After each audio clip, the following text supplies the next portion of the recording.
Today we're going to continue building our equivalent circuit model of a neuron. Again, this is the Hodgkin-Huxley model, and the model was really developed around explaining how neurons generate action potentials.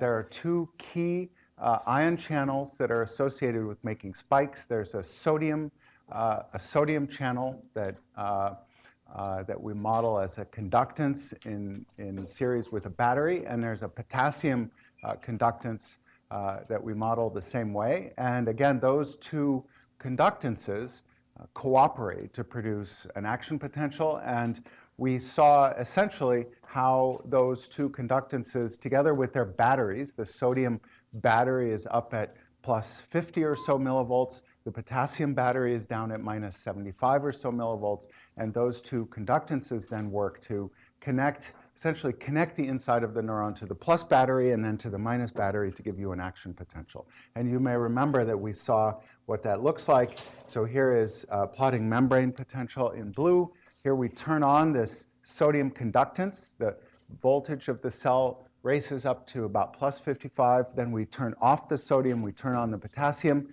The voltage goes down to minus 75 or so, and then we turn off both conductances and the cell recovers. So you can see that that basically produces what looks like an action potential. That's the basis of action potential production.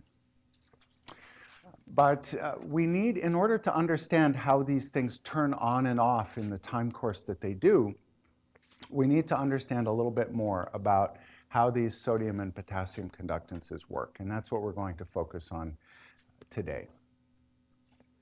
So let's just start building our model. So each one of those conductances with a battery is associated with a current. There's a current that goes through each of those conductances. The total current through the membrane, the ionic current through the membrane in the Hodgkin-Huxley model is a sum of three components, actually. A sodium current, a potassium current, those two we just talked about, and a leak current that is just a fixed current. So the sodium and potassium currents are functions of time and voltage. The leak current, the leak conductance is just fixed. And it has a battery of about minus 50 millivolts, and it just tends to keep the cell sort of hyperpolarized. And these two currents, these two conductances, do the job of making an action potential. So the total current, membrane current, is just a sum of those three parts. And now we can just take that membrane current and plug it into this equation for the voltage as a function of current now, and solve that differential equation to get the voltage, calculate how the voltage evolves in time in the presence of these membrane currents. Okay. All right, so you recall from the last lecture that you watched on video that these currents can be written down as a conductance. So let's just start here. This is the most similar one to the one that you saw in the previous lecture. The current is just a conductance times a driving potential, and we described how that equation can be summarized in electrical circuit components as a resistor, which is 1 over the conductance, times a driving potential, which is basically just the voltage drop across the conductance. Okay? Now, each of these conductances, each of these currents is going to be written down by a very similar equation. So the potassium current is just the potassium conductance times the driving potential for potassium, which is just the membrane potential minus the EK. And the sodium current is just the sodium conductance times the driving potential for sodium, which is the membrane potential minus the sodium battery. Any questions? Yes? Yeah, so unless I've made a mistake, I've tried to put these, remember that the potassium battery is negative, right? And the sodium battery is positive, so I've tried to show that by putting the batteries in the opposite direction, right? So the battery symbol has one side that's that's supposed to indicate a positive voltage, and the other side is negative. So because they have the opposite sign, I've put them in backwards, in the opposite direction. Does that make sense? Don't worry about that too much. If I ask you to draw this, I don't really care that much which way these things go. I just want you to know that this one is negative on the inside, and the sodium is positive on the inside. This is the inside of the cell here, right? Okay. The sodium battery drives the inside of the cell toward positive voltage because you have positive ions flowing into the cell.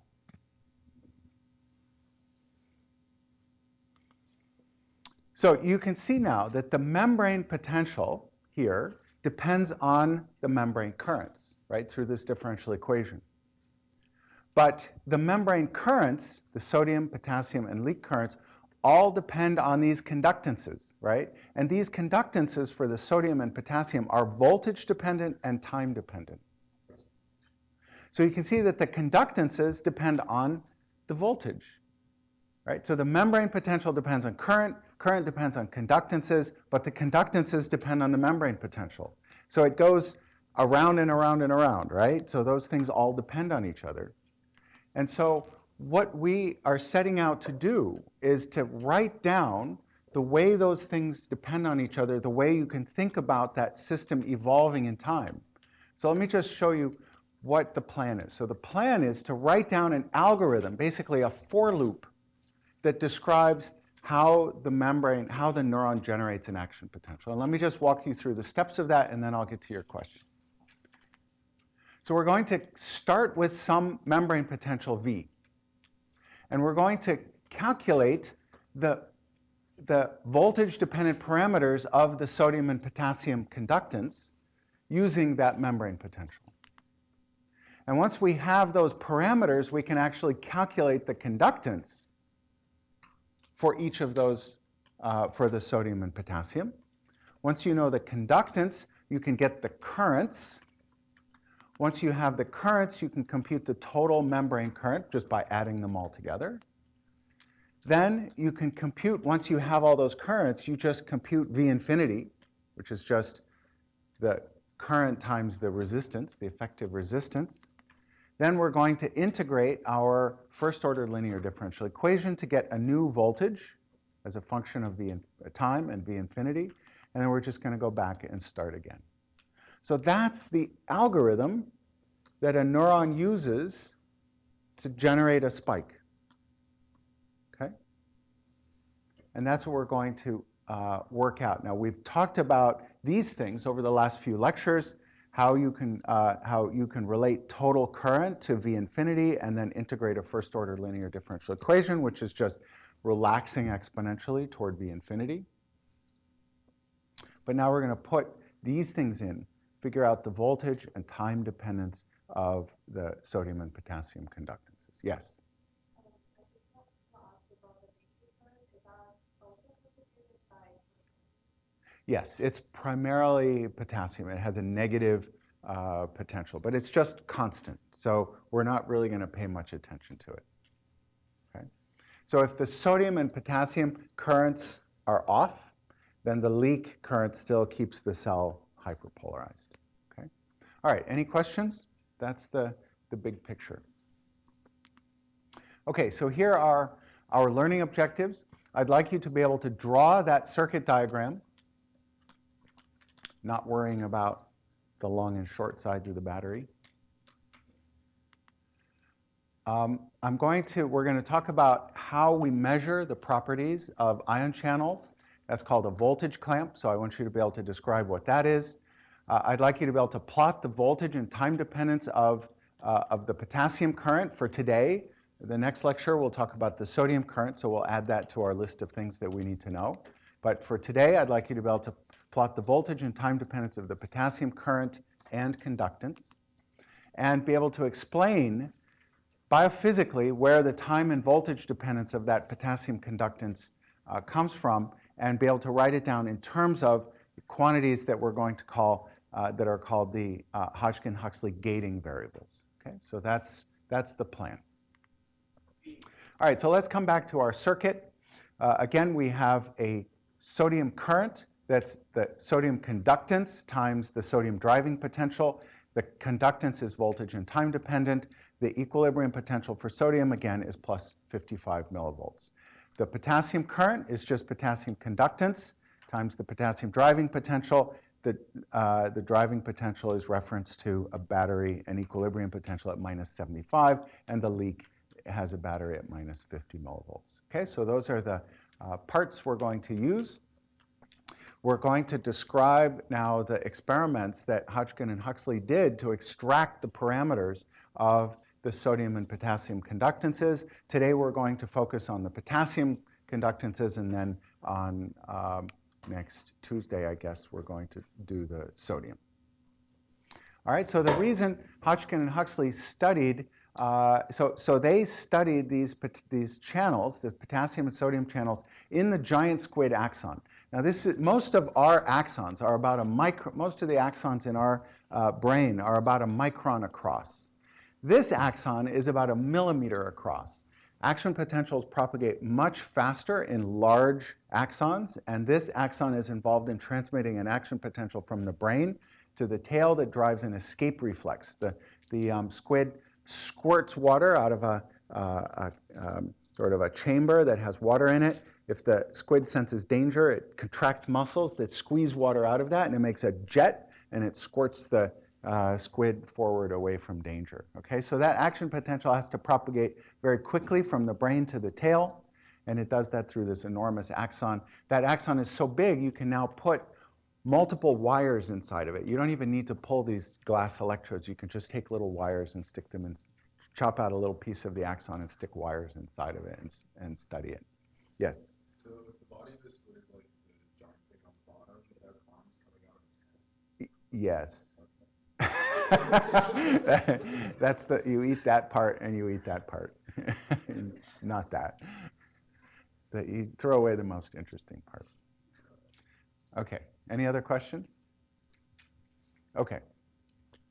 All right, so now we're setting out to measure these sodium and potassium conductances. Okay, so how do we do that? So what we really want to do is to we want to measure conductance, which is the relation between voltage and current. So what we'd like to do is to be able to set the voltage at a certain level and measure the current that flows through these channels. Okay? So you really want to plot the IV curve, right? You want to set the voltage, measure the current, and do that at a bunch of different voltages. And you recall that the conductance is basically just the slope of that curve, right? That line. Okay? So the job is set voltage, measure current, extract conductance. Now, the problem with that is that as soon as you set the voltage of the cell, of the axon, somewhere up here in an interesting range, the thing begins to spike. And then the voltage is no longer constant, right? So it becomes really hard to make measurements like this if you depolarize the cell a little bit to try to set the voltage, and all of a sudden it's, bzz, bzz, bzz, it's like generating spikes, okay? So what do? So the trick is to develop a device called a voltage clamp. This thing basically holds the so look, if the action potential were really, really slow, then you could actually set the voltage, but you could change the current being injected into the cell by hand. You say, okay, I'm trying to set the voltage at 0. Oh, it got a little bit too high, so I turn the current down. Now the voltage has gone too low, so now I turn the current up. Like, you could do it by hand if the action potential were super slow, if it took a minute to generate, right? But the action potential takes a millisecond. So that's just too fast for you to follow. So you just make a little electrical circuit that does that job for you, okay? It uses feedback to set the voltage where you want. So here's your cell. Here's your membrane resistance or conductance that you're trying to measure. You put an electrode in the cell, you put it into a little amplifier called an operational amplifier. And then on the other side of that amplifier, the differential amplifier, you put the command voltage that you're trying to set. So here's the way it works. Basically, this thing tries to set the membrane potential. It tries to make this value, this voltage, equal to that voltage, and it does that by feeding current back into the cell. Does that make sense? Okay, so you use an operational amplifier. An op-amp has two inputs, a plus input, a minus input. The output is just a gain times the plus input minus the positive input minus the negative input, and the gain is really big. It's about 1 million. So if this input is a little bit above that input, this output is big and positive. If this input is less than that input, you can see this is negative, and so the output is big and negative. Any questions? Okay, so don't get confused here. That G is gain, not conductance, okay? Just for the next few slides. Okay, so how does this work? You can see that if the membrane potential is less than the command voltage, then the output voltage is positive and big. That drives current into the cell, which increases the membrane potential and makes it approach the command voltage. If the membrane potential is larger than the command voltage, then this is bigger than this, so this is negative, and that pulls current out of the neuron and decreases the membrane potential. And in both cases, the membrane potential is being pulled toward the command voltage. And you can show, if you just plug in these variables into a couple of equations, that as long as the gain is big enough, the membrane potential is forced to be very close to the command voltage. All right, so that's the voltage clamp. It drives whatever current is necessary to clamp the voltage of the cell at the command voltage. And then what we do is during an experiment, we step the command voltage around. The cell tries to spike, those currents turn on, the cell tries to spike, but this thing keeps the voltage locked at whatever it is that you want the voltage to be. Okay? And then you measure the amount of current required. You just measure the amount of current flowing through this resistor here that's required to hold the cell at any voltage. All right, any questions? Voltage clamp, very cool. Yes? Can you explain gain again? Gain is just the multiplier here in this equation. So if there's a tiny difference between the two inputs, the output is big. That's what gain means, right? So if there's if the gain is 1 million, if there's a microvolt difference between the two inputs, the output will be about 1 volt. And it will be plus or minus depending on which of those two was more positive. Okay?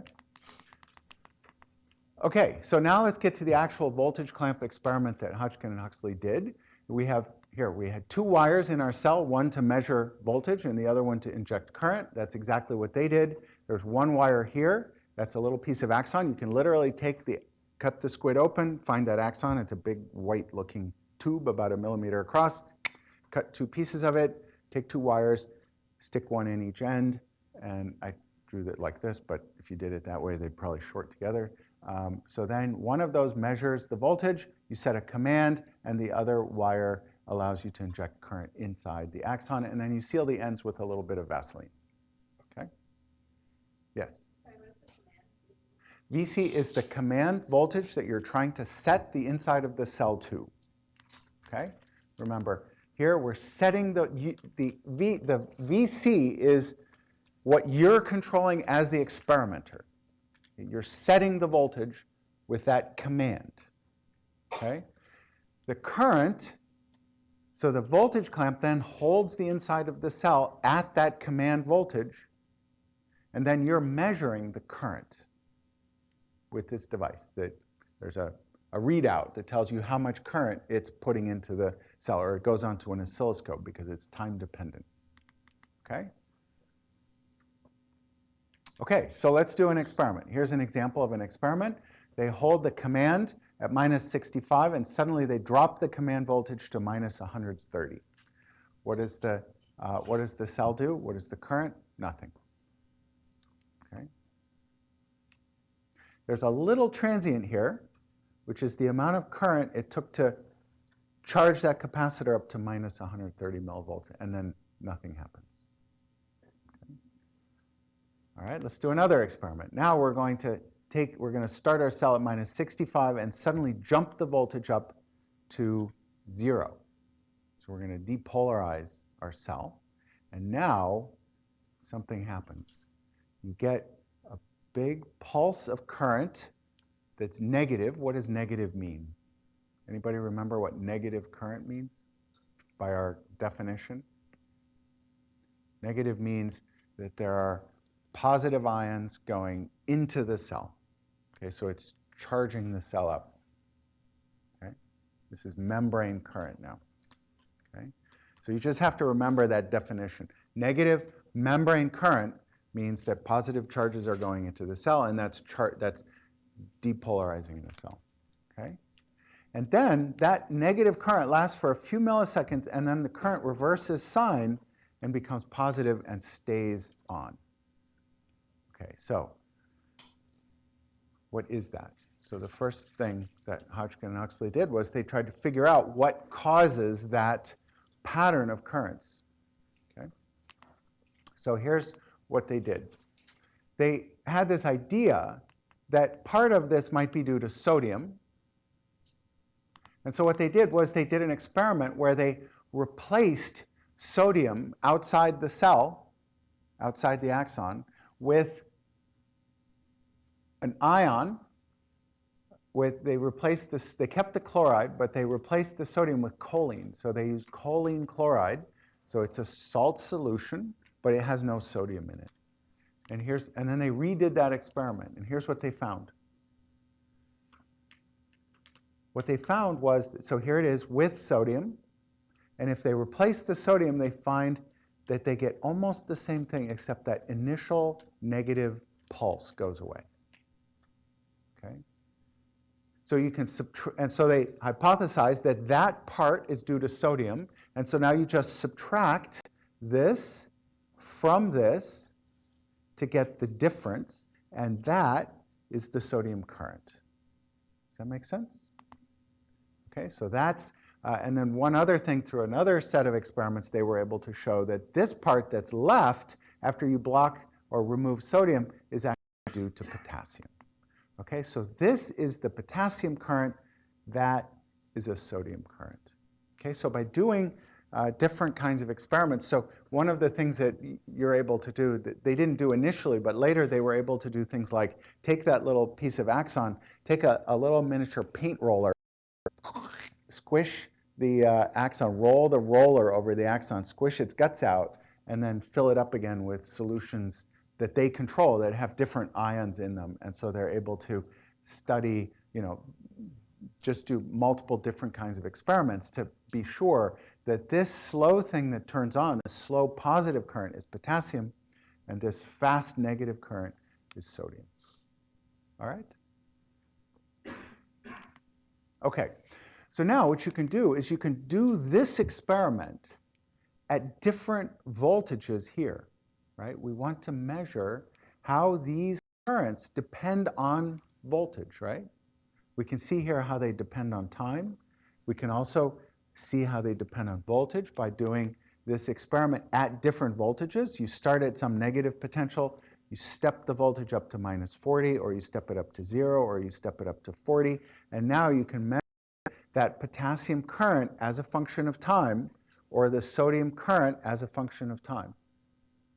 All right, at different voltages. Okay. All right, so those look kind of weird, especially that one. That looks kind of scary. Like, what the heck is going on there? Okay, but it turns out that both of these things are actually pretty simple. Once we dig a little bit more into how these currents are produced, you're going to see that there's a very simple way to understand what's happening there. All right, any questions? Okay, bear with me. Okay, so so now what we want to do is we want to measure the voltage dependence of these things kind of separately from the time dependence. So what we're going to do is we're going to measure the peak potassium current, kind of this steady state potassium current, as a function of voltage. Okay, so here's our IV curve that I promised that we were going to plot. Peak current as a function of voltage. And you can see that it's approximately linear above minus 50 or so millivolts. The sodium current looks kind of weird. We're going to plot the peak sodium current as a function of voltage, and we see that the peak sodium current has this weird shape. It's sort of linear up here at positive voltages, and then it crashes down to 0 at negative voltages. Okay? All right. Still kind of weird and scary. So let's see if we can understand where this comes from. I just replotted them here. So now remember that we use this voltage clamp to measure current as a function of voltage. But what is it that we're really trying to understand? We're really trying to understand the conductances, those resistors, right? We're trying to understand the voltage and time dependence of those conductances. All right, so we're trying to extract conductance as a function of voltage. And remember that it's just conductance times a driving potential. For potassium, sodium current is just sodium conductance times the sodium driving potential. So you could imagine extracting the conductance as current divided by the driving potential. Okay? So this is what we're really trying to find.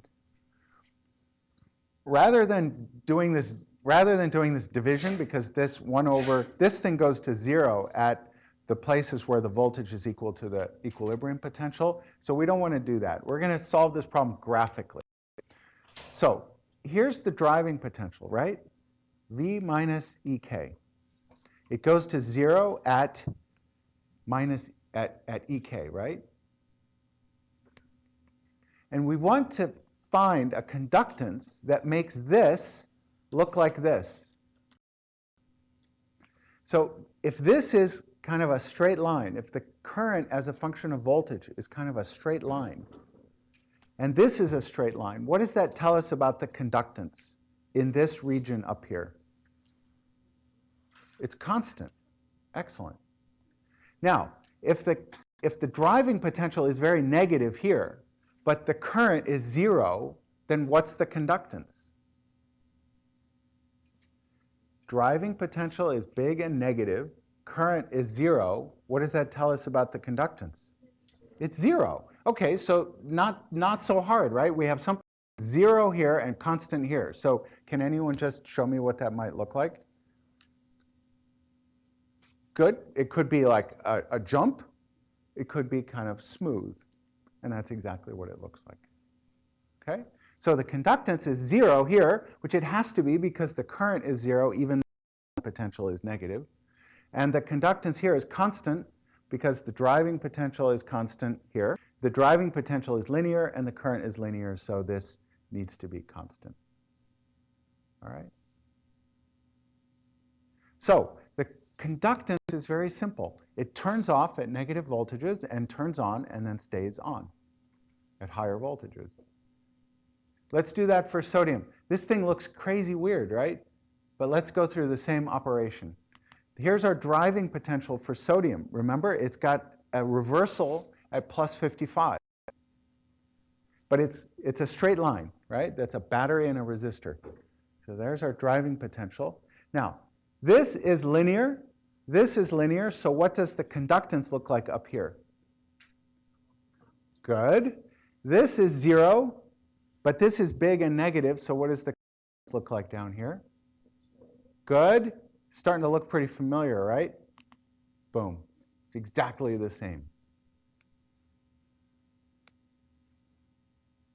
Both of these conductances are off at negative potentials, and they turn on at positive voltages and remain constant.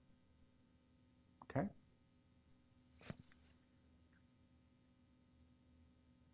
Yes?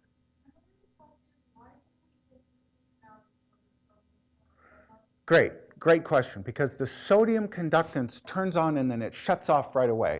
And the shutting off is a different mechanism. So we're trying to figure out how to ignore that and just understand the voltage dependence of how it turns on.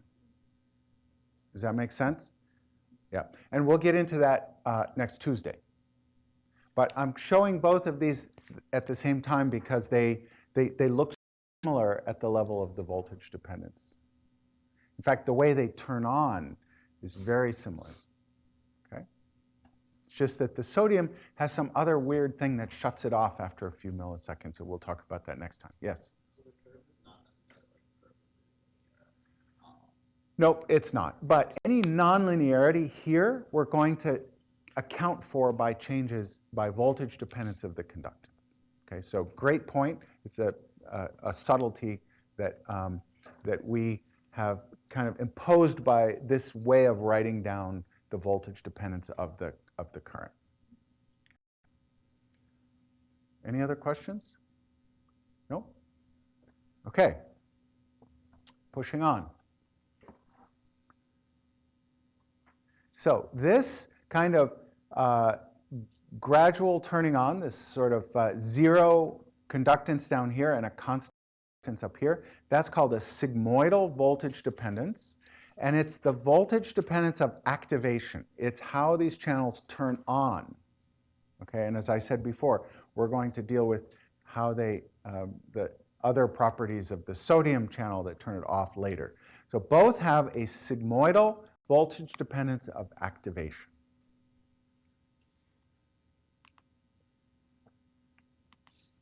Okay, and if you plot this, you can see that if you plot this on a log scale here, log scale on conductance, linear here on potential, you can see that both of these curves, both the potassium and the sodium, have this very characteristic exponential turn on followed by a saturation, a constant conductance at higher voltages.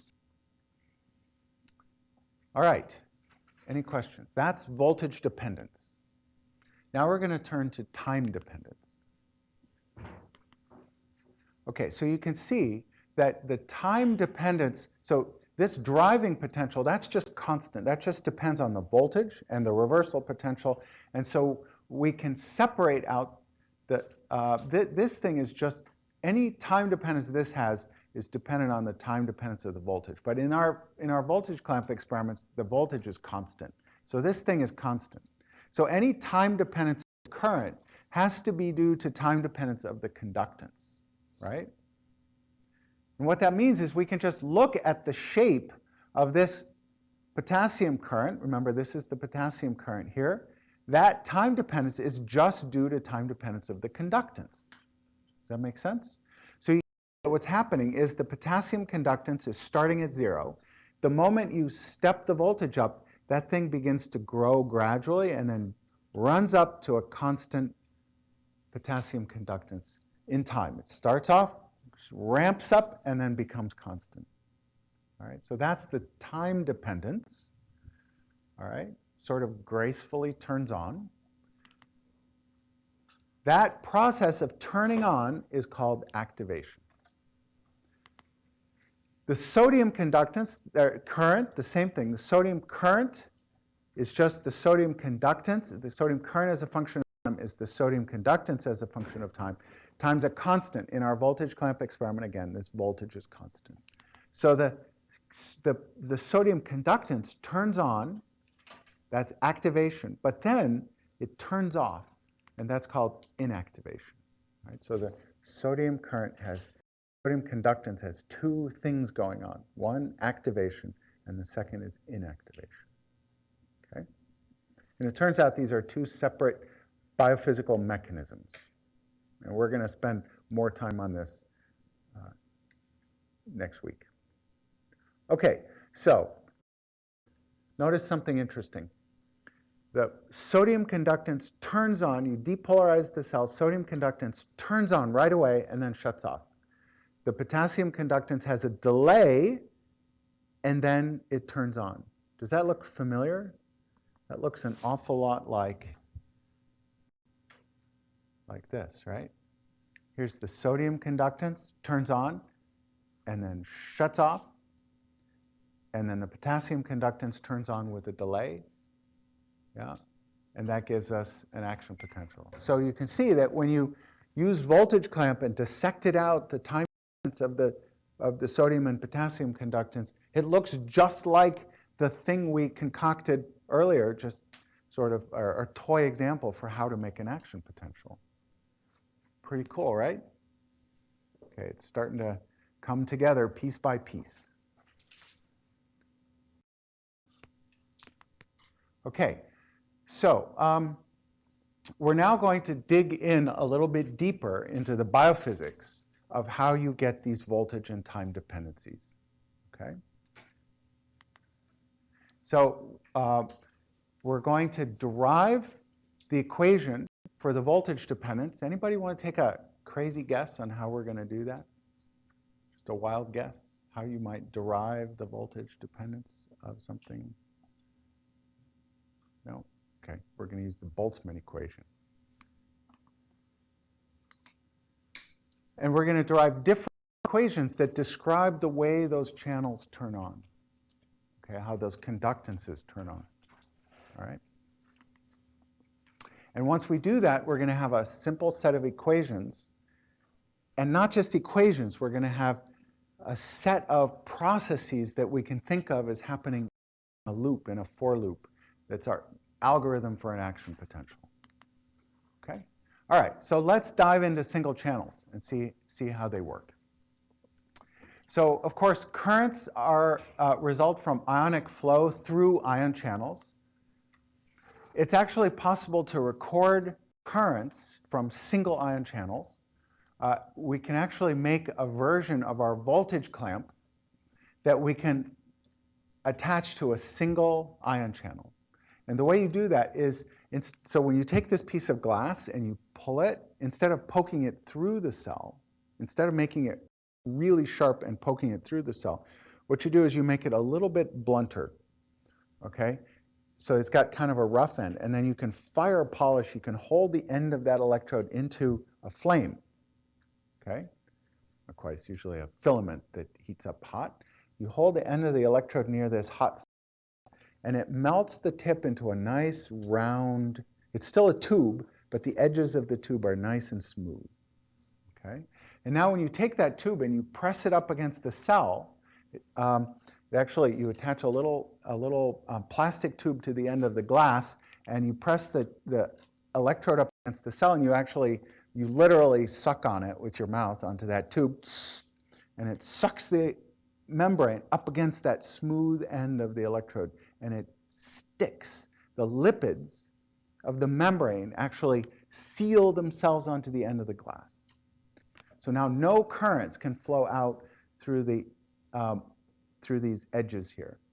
All right? And then you hook it up to a very sensitive current amplifier, and now you can control the voltage. You can actually just rip that off of the cell, so now there's no more cell. You just have an ion channel sitting there on a piece on the end of your glass. And now you can do a voltage clamp experiment and study the current, the voltage dependence of the currents through that ion channel. So here's what this looks like. Here's one experiment. We're going to start at minus 100. This is a potassium channel. You depolarize the potassium channel up to 50 millivolts, and you see that the current through that single channel starts flickering on and off. Okay, here's another trial. Turns on, turns off, turns on, turns off. You can do that a bunch of times. You can see something interesting. The current is either off, doesn't turn on gradually, doesn't change smoothly, it just flickers between on and off. That's a very important aspect of ion channels. But if you average all those trials together, you see that you get an average current that looks just like the current that Hodgkin-Huxley measured in the whole axon. How is that possible?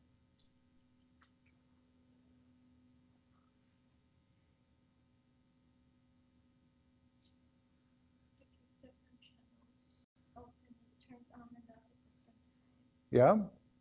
Good. So basically what we're doing is we're measuring one ion channel many times, but on a cell, you're measuring a bunch of ion channels, each of which is doing something like this, but they're happening all at the same time, and the current is being averaged. So here we're averaging the current one at a time, and on a whole cell, we're just averaging a bunch of them at once.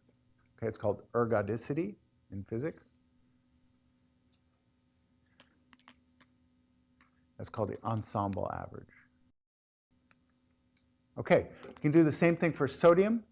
You take your patch, a new patch electrode, fire polish it, push it up to a cell, apply some suction, glues on. This time we had a sodium channel. Okay? And now you can see that the thing, again, flickers on, flickers off, flickers on, flickers off. But now they all flicker on right at the beginning, and then they flicker off and stay off.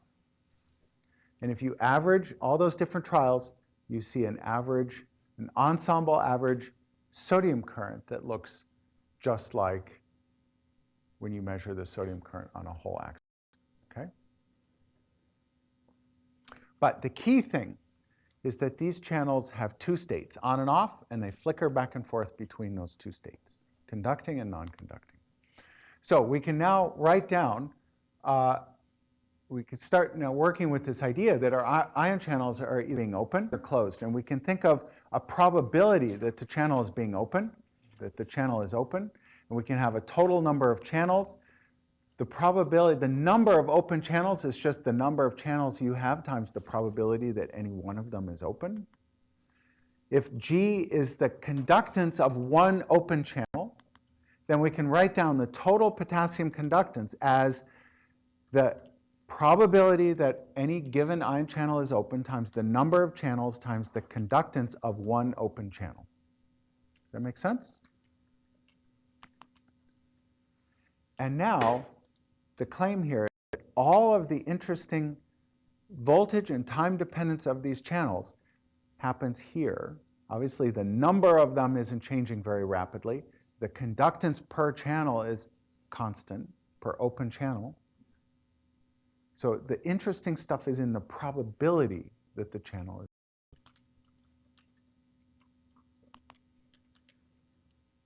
Okay, and if we want to get the current, we're just going to plug this conductance into here. Okay.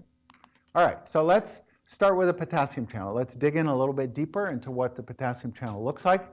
Potassium channel is formed by 4 identical subunits. They're produced separately by ribosomes. They form a heteromer, a tetramer, and that tetramer has a hole that runs down the middle of it, which is where the ions flow. Each of these subunits has a voltage sensor that allows it to turn on and off. And in order for the channel to be on, all 4 of those subunits has to be open. So each subunit has an open state and a closed state. And for the channel to be open, all 4 of them have to be in the open state. Okay? So if N is the probability that any one subunit is open, I meant to make you guys answer this question before I show the answer, but is it clear how if any one subunit has a probability of being open of N, then the probability that the whole channel is open is N to the 4. Okay? This N is called a gating variable. I would like you to know that the probability that a potassium channel is open is N to the 4. Okay? That's an important thing for you to remember. That assumes that those 4 subunits are independent. Okay? And in potassium channels, that's a very good approximation. So we can now write down the conductance of our potassium channel, something times N to the 4, where that something is the conductance of one ion channel. Okay?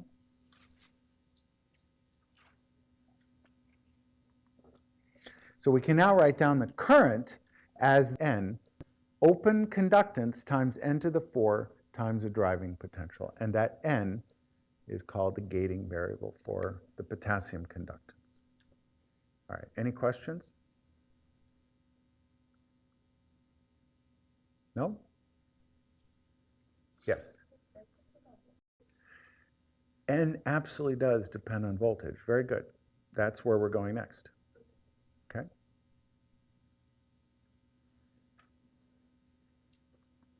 Okay, but before we go on to that, I want to do one other thing, which I think is really cool. We're going to derive the voltage dependence of a potassium channel using the Boltzmann equation, okay? So here's the way you think about a potassium channel working. Here's a potassium channel. We're showing a cross-section. Here it is. Here's the membrane, the lipid bilayer. Here's our potassium channel sitting in the membrane, and we're taking a cross-section through that tetramer that shows 2 subunits. And I'm showing the voltage, I'm showing the mechanism that opens and closes one of those subunits. Okay, this subunit will also have a voltage sensor and a gate that looks the same. Okay, so look, the voltage sensor, how do you sense voltage? You sense voltage with charge, right? Voltage differences, I should say, you sense with a charge, because voltage gradients are electric fields, and electric fields push on charges. So if we want to detect the voltage difference across this membrane, we put a charge in the membrane. When the voltage difference is 0, there's little force on those charges. Now, if we suddenly hyperpolarize the cell, so it's very negative, now there's an electric field inside the membrane that points toward the inside of the cell, which pushes those charges toward the inside of the cell. And now you can just have a little mechanical linkage. That's not really what it looks like, but there's some way that the amino acids in the protein are configured so that when those charges get pushed on, it closes a gate.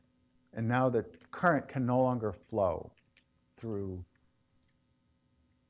the ion channel. Okay?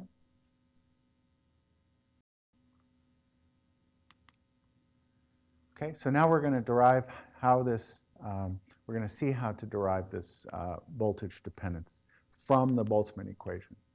All right, so everybody, this is just for fun. I don't expect to know how to do this. I just want you to see it because I personally get chills when I see this. It's really cool, but I'm not expecting you to be able to reproduce it, okay? So just watch. Okay, so again, the Boltzmann equation says that the probability of being in 2 states, open or closed, depends on the energy difference between them, okay? So we have an open state and a closed state. And when the voltage inside the cell is 0, when the voltage difference between the inside and the outside cell of the cell is 0, know that the sodium channel likes to be open. So what that means is that the open state has a lower energy than the closed state, right? Sodium channel likes to open when the cell is depolarized. That means the voltage inside and outside are close to each other, right? Open state has a lower energy than the closed state. Let's call that energy difference delta U, okay? And it's close to KT because when it's open, the channel kind of flickers back and forth between open and closed. Does that make sense? Okay, now let's put on, let's hyperpolarize the inside of our cell. So now the voltage inside is low. There's a voltage gradient, an electric field that is trying to push those charges in. Now you can see that those charges here are sitting at a lower voltage. So in the closed state, those charges are down here at a lower potential. What does that mean for the energy of the closed state when the cell is hyperpolarized? It's lower, right? The energy of the closed state is low because those charges are toward the inside of the cell and the voltage is low, okay? Now, what happens if the cell is hyperpolarized, but it happens to be in the open state? You can see those charges are closer this way, so that you can see that the energy of these charges are still sitting in a voltage that's lower than outside, so that open state has a slightly lower energy, but you can see that the closed state still has a much lower energy than the open state, okay? And we can write down that voltage difference as a gating charge times this voltage difference, okay? So now let's just take, here's an open state that has an energy difference of a little amount, W. Open state is lower than closed by an amount W. When the voltage inside the cell is low, we've decreased the energy of the closed state by this amount, gating charge times membrane potential, okay? And now we have an energy difference in the open state and the energy difference between the open state and closed state as a function of voltage. We have a simple equation that describes the energy difference between the open and closed state as a function of the membrane potential. And now we can just plug that into the Boltzmann equation and derive the probability of being open and closed. Okay, so we just plug that delta U into here, W minus gating charge times voltage. Now, let's calculate the probability of being open. This gives us the ratio of open to closed. How do we calculate the probability of being open? Well, N is the probability of being open. That's just probability of open divided by open plus closed. What's the probability of being open plus probability of being closed? Well, if it's in one or the other, then the sum of those has to be 1. Okay? And now divide both sides, top and bottom, by P naught. The probability of being open is just 1 over 1 plus P closed over P open, which is just the inverse of this, and that's equal to that. Okay?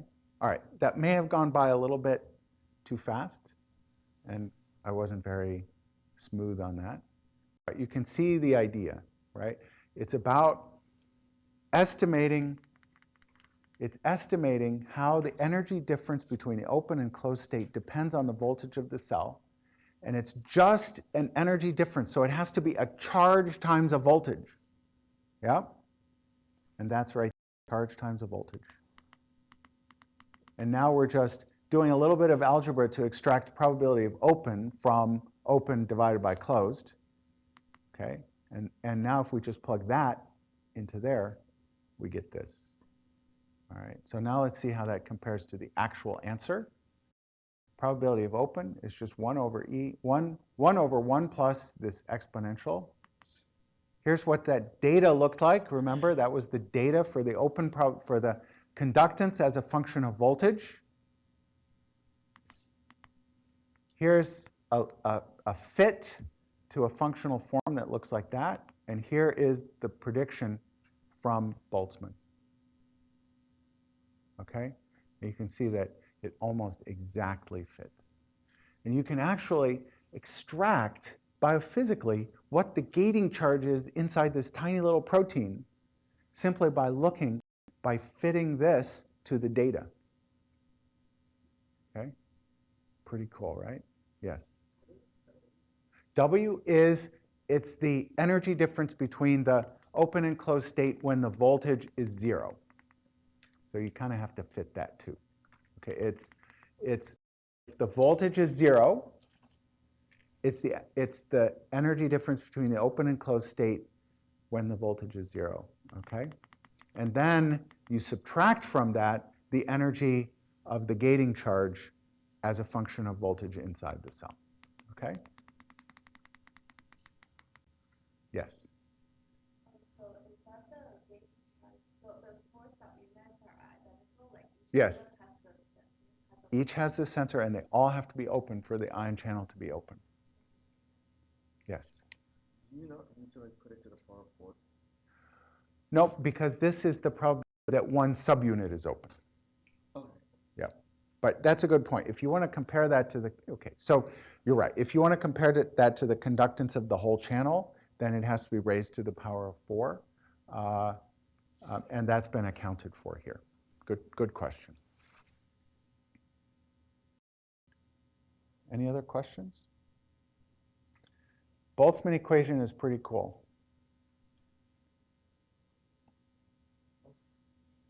If you know the mass of a nitrogen molecule and the acceleration due to gravity, what can you calculate with the Boltzmann equation? Any idea? The mass of a nitrogen molecule and the acceleration due to gravity.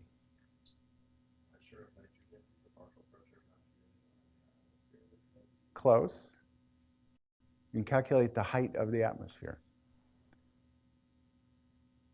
You can do all kinds of really cool stuff with the Boltzmann equation. Okay, there was another question here. No? Okay. Okay, so you can extract actually these quantities, the gating charge and this energy difference in the zero voltage state. Okay, so, and the fit is very good. Okay, so that's voltage dependence. I highlighted these slides that I don't expect you to be able to, you know, to reproduce in blue. Okay, so you can just to make it more clear what, you know, for your review, what you have to focus on. Okay, let's look at the time dependence. The time dependence is pretty simple. It's going to just involve a linear first order differential equation. You guys are all like super experts on that now, right? Okay, so we have an ion channel, a subunit that's either open or closed, right? We have an open state, closed state. What we're going to do is, so the way to think about this is the ion channel, the subunit, if the cell is hyperpolarized, is sitting in the closed state, right? When you depolarize the neuron, that changes the energy levels.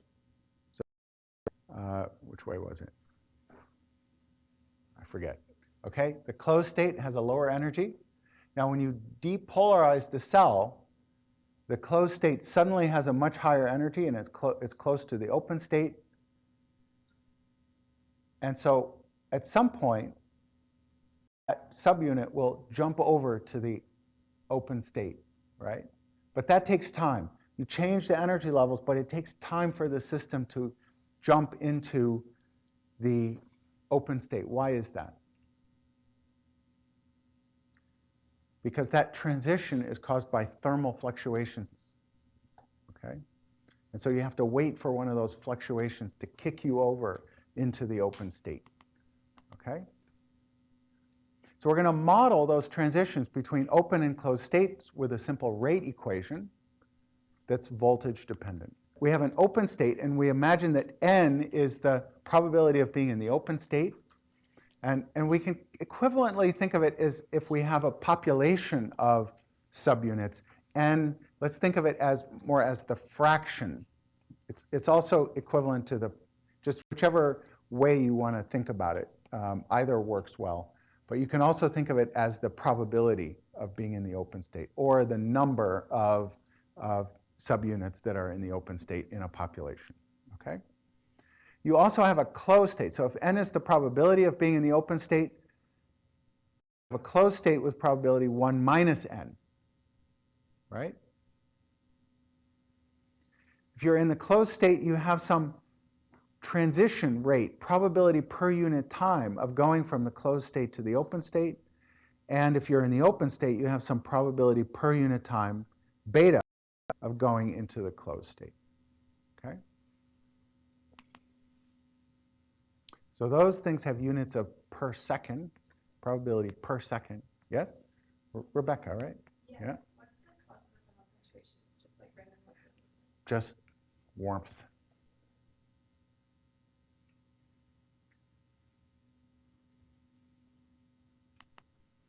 And these things are voltage dependent, remember? Those depend on the energy difference between that open and closed state, okay? All right, so let's develop our first order linear equation. It's going to be very simple. We have a closed state, an open state. The change in the number of open states is just going to be the number of closed states, the number of closed subunits that open, minus the number of open subunits that close. Does that make sense? All right, that's simple enough. The change in the number of open subunits per unit time is going to be the number of closed subunits that there are times the probability that a closed subunit opens per unit time, that's alpha, minus, remember, the number of closed subunits that open is the number of closed subunits times the probability per unit time that a closed subunit opens. All right? And the number of open subunits that close is just the number of open subunits times the probability that any one of them closes per unit time. Does that make sense? Okay, a lot of words, but the equation ends up being very simple. The change per unit time of n is just the number of closed subunits, 1 n, times the probability that those open per unit time alpha, minus beta times n, okay? Alpha times 1 minus n minus beta times n, okay?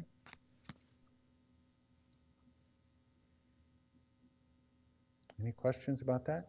Alpha, beta are voltage dependent. Okay, so I've rewritten that equation.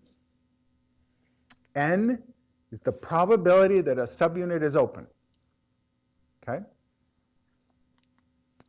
Let's just rewrite this. Let's expand this. Alpha minus alpha times n minus beta times n. Factor out the n. So you have dn dt equals alpha minus alpha plus beta times n. Divide both sides by 1 over alpha plus beta.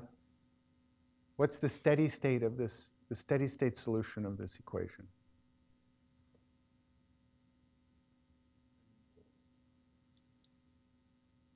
That is the steady state solution, right? If you set dn dt equal to 0, then n is equal to that. It's just n infinity. And what's that? Alpha and beta have units of per unit time. So what is 1? What units do 1 over alpha plus beta have? Time. So what might that be? Tau. It's a time constant. Okay? So after all of this, what we end up with is an equation that looks exactly like what we had for, we have a first order linear differential equation, exactly the same form as the equation we used to understand the way the voltage changes in a cell in response to current injection. Okay? So if we change n infinity, what is this thing going to do? It's going to, what is n going to do? It's going to relax exponentially at n infinity, okay? With a time constant, tau. And all of these things, the tau is tau sub n because it's for the n gating variable. So that's why this has an n here, okay? So n infinity and tau are voltage dependent because they come from alpha and beta, which are voltage dependent, okay? But we actually just derived the steady state voltage dependence of the potassium conductance, right? From the Boltzmann equation.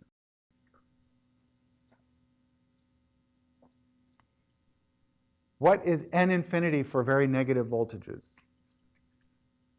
Do you remember? Just approximately? Big, small? Half?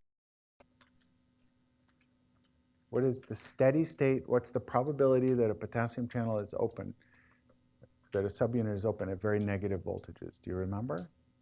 0. It's off. For big voltage, n infinity has to be, if we think of it as a probability, it's close to 1. So n infinity goes from 0 at negative voltages, sigmoidal activation up to 1 at high voltages. Okay? Okay, so now let's look at how n changes as a function of time. So here's our potential. We're going to do a voltage clamp experiment. We're going to start at minus 80 millivolts and step up to 0. Okay? So what is n infinity going to do? N infinity is just a function of voltage, right? It's like those energy levels. They change immediately. So what is N infinity going to do? Good. It's going to start at close to 0, jump up to 1, and then jump back to close to 0 immediately following the voltage. Okay? But what is N going to do? Now let's plot N. N is going to start at 0. When you step the voltage up, N infinity will jump up, and N will relax exponentially to a high N infinity, close to 1, right? And then when we turn back, N infinity jumps back down to 0, and N relaxes exponentially back. Yes? On the end graph, it's not relaxing exponentially to 1, it's to N infinity right at the top. Yes, but for a voltage around 0, N infinity is going to be close to 1. Okay? Any questions?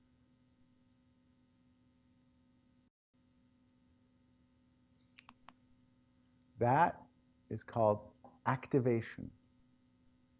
That's the activation. Now this looks a little funny, right? This thing is turning on immediately. It doesn't have that nice sigmoidal shape that the potassium current had, right? Or the potassium conductance. Why is that? What are we looking at here? We're plotting N. What is the potassium conductance or the current? How does that relate to N? N to the 4th. So what do we do to plot the potassium current or the potassium conductance? We just take this to, right? So what does that look like? This process of turning off, the gating variable getting bigger is called activation. The gating variable getting smaller, N getting smaller, is called disactivation. Okay? So now let's plot this to the 4th. So this conductance turns on gradually, but the conductance is proportional to N to the 4th. So let's plot that. So if we plot N to the 4th, you can see that function now turns on smoothly. In time, this is time now, right? So that gating variable N relaxes exponentially, but the conductance goes as the gating variable to the 4th. And so it has this nice, graceful turn on, right? Because it's the gating exponential to the 4th looks exactly like this. Okay? In fact, that's how Hodgkin and Huxley figured out that it's N to the 4, because they knew that if they assumed that it's an exponentially decaying gating variable, that the only way they could fit the turn on of the conductance was by raising it to the 4th power. If they raised it to the 2nd power, it was still too sudden.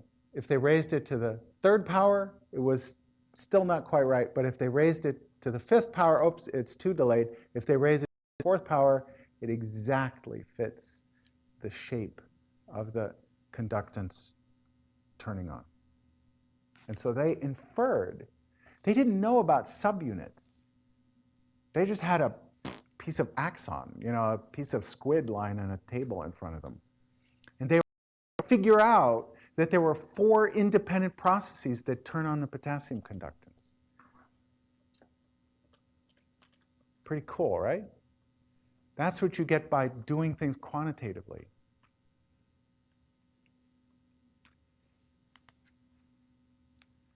So they could fit the shape of that potassium conductance turning on by this exponential gating variable raised to the 4th power.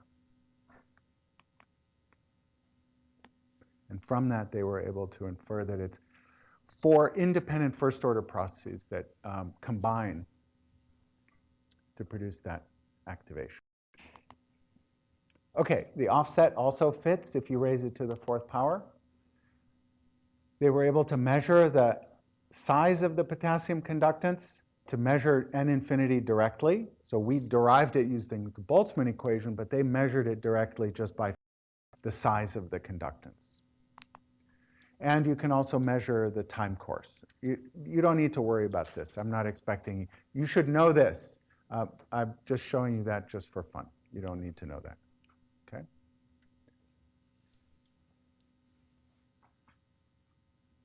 And you can extract these taus just by measuring this exponential decay at different voltages, or measuring these, the inferred first order process. You can infer the time constant of the first order process on the onset and the offset to extract these taus as a function of voltage. This is tau as a function of voltage. Okay. You can also, from these two quantities, you can actually extract alpha and beta. And so you can write down a simple algebraic expression for alpha and beta, and that's the way they actually wrote those things down. They wrote them down as alpha and beta rather than n infinity and tau. Okay. So you can actually, those are simple expressions for alpha and beta in units of per millisecond as a function of voltage in units of millivolts. Okay. I think, yeah, it's millivolts. Yeah, there it is right there. Okay, so you can actually just take those parameters, right, and calculate n infinity and tau n, and calculate the gating variable from that using that differential equation. Okay, so we have these nice expressions for what the steady state n infinity and tau n are. Okay, now why did we, yes? Yes, they're per unit time. Yeah, so they have units of per millisecond. Okay, so now let's come back to our picture. We have n infinity and tau n as a function of voltage. Now we just can plug those into this differential equation and solve for n. Well, we already know what that does. It just, n relaxes exponentially toward n infinity with a time constant tau. But you can integrate that numerically. You get the potassium conductance as n to the 4, G times n to the 4. You get the potassium current as G n to the 4 times the driving potential, or V minus Ek. Okay? And now,